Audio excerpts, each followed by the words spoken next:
Hello, everyone, and thanks for joining us. I know there's been a lot of conversation recently about a Supreme Court decision, the Mothering Justice Supreme Court decision. So we decided to bring in Jim Hermon. He is a practice group leader for Dykema's labor and employment section, and give him some opportunity to explain some of the questions that I know we have about the Mothering Justice decision, and give you an opportunity to shoot us some of your questions. So if you want to learn more about these rules and submit your questions, go to detroitchamber.com/labor dash updates and submit any questions you might have, and we'll try and answer any follow-up questions you might have. But Jim, thanks for being here today.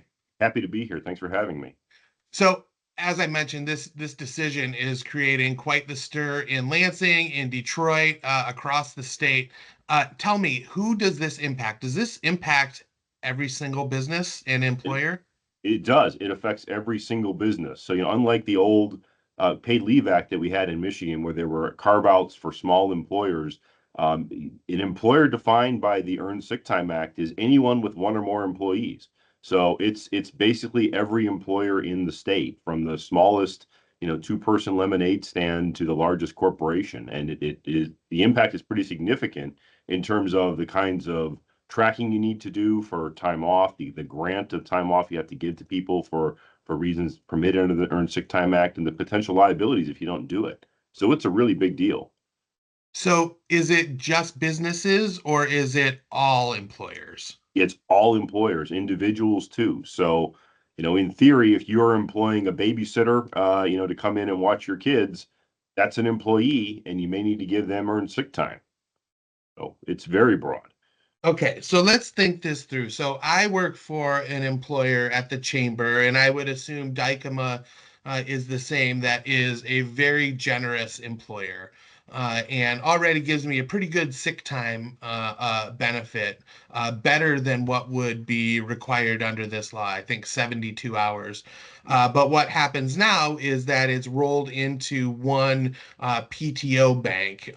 What would happen under this law when this law goes to effect in February for an employer like the chamber that gives a better benefit than what is currently given under law under this new law?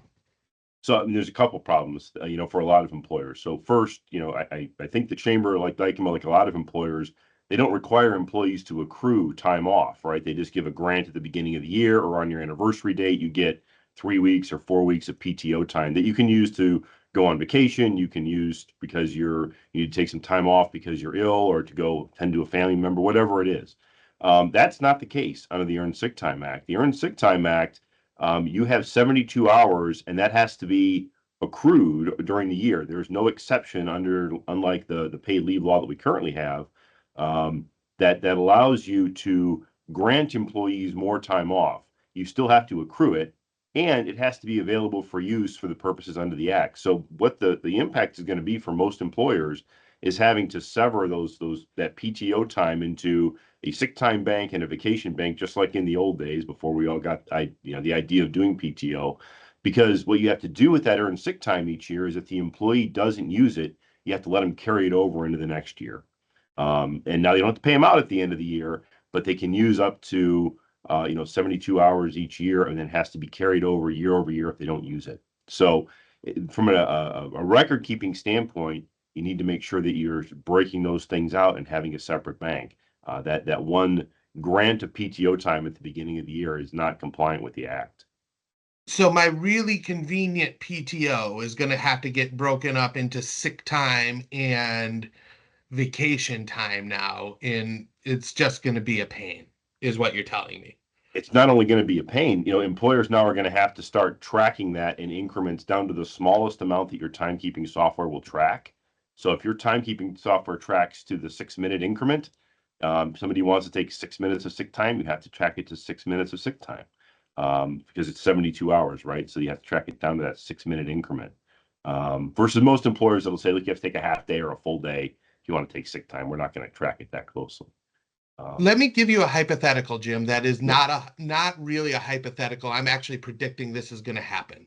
yeah. Let's say it's early February, a Monday in early February this year, and the Lions have won the Super Bowl. How many people do you think are going to use sick time on a Monday without having to call in Yeah. to their employer? Is that something that we have to worry about? Yeah, you really do need to worry about that. I think my prediction is all of them will be taking sick time in the city of Detroit. And the problem is that the Earned Sick Time Act only permits an employer to ask for verification of the need for sick time if the person takes 3 days or more off. If it's a single day, the employer just has to take the employee's word for it that they need to take sick time for a permitted purpose under the act. So when they call in at 8 in the morning, rather than reporting to their desk and say, I'm sick today, can't come in, you just have to accept what they say is true. Now, not only that, even if you get to that 3 day threshold where they need to bring in some sort of verification from a healthcare provider, first, the employer has to pay any out of pocket expenses for the employee to get that verification. So if they have to go to their doctor and get a note, saying that so and so needs to be out, first, all the note has to say is the person needs to be out for purposes permitted under the Earned Sick Time Act. That's all the note needs to say. They can't say it was strep throat. Can't say that what the purposes were. Just it's verifying. You have to take the healthcare professional's word for it, and you get to pay the copay for that and any other out of pocket expenses that the employee incurs. So if they had to take a bus to get there and it was a $2 bus fare, or there's mileage associated with it, or a parking fee, you have to pay that as the employer as an out of pocket expense because you wanted them to get a note. So it's really dissuading employers from going forward and doing that. And to add another level to that, healthcare professional under the act, it's anyone that's licensed under federal or state law to provide health services, and includes, by definition, doctors and nurses. The interesting thing about it is the statute doesn't say it has to be someone who's actually treating you. So I have a daughter who's a nurse.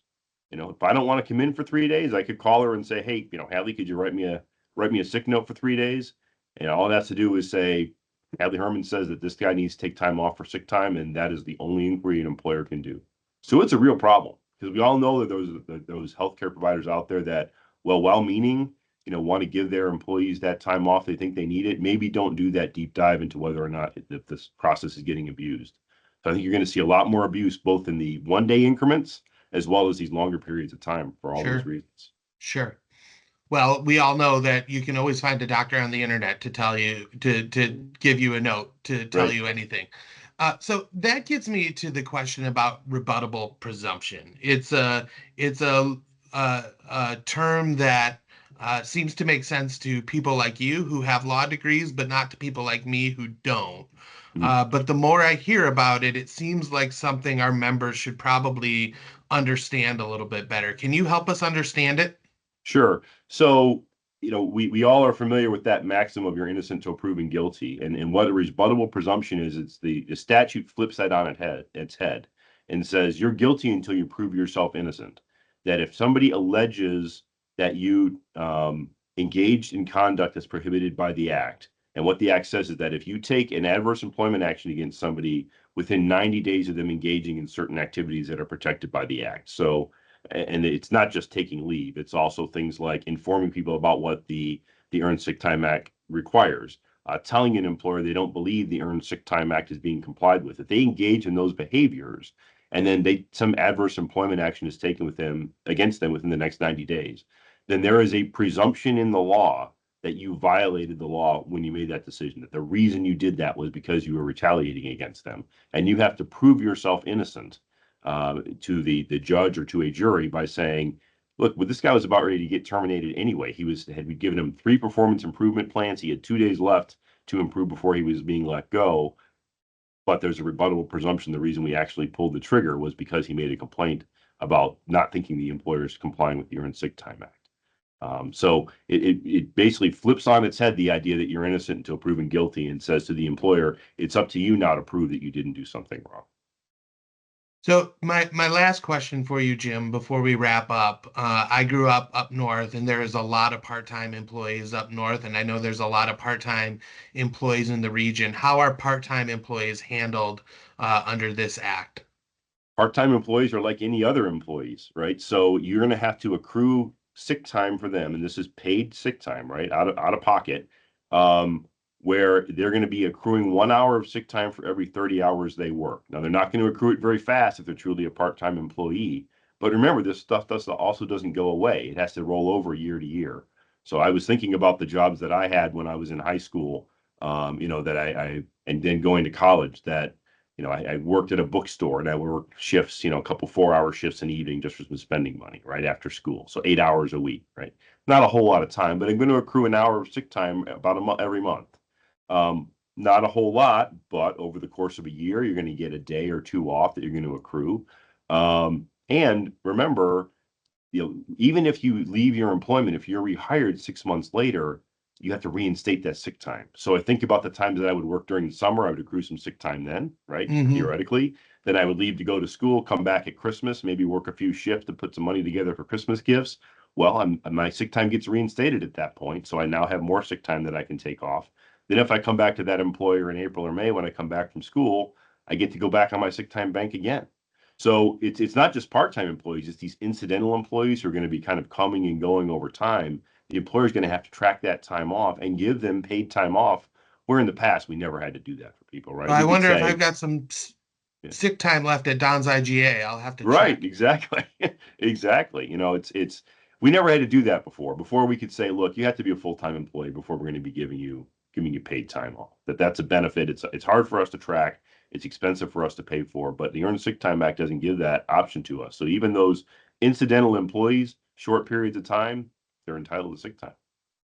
Well, the good news is I don't think any of these changes are undoable. They all seem to me to be accomplishable, if that's a word, within the spirit of the act.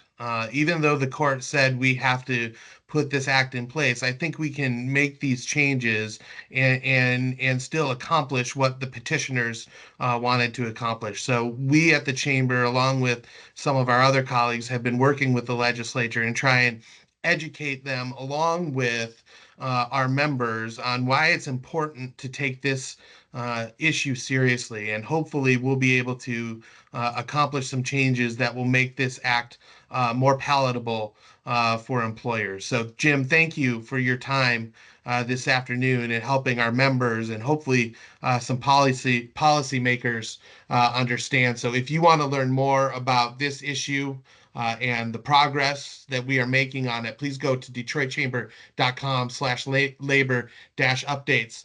There'll be information and you can submit your questions. And we look forward to hearing from you. Jim, thank you for your time, and we look forward to talking to you again soon. My pleasure. Thanks, Brett.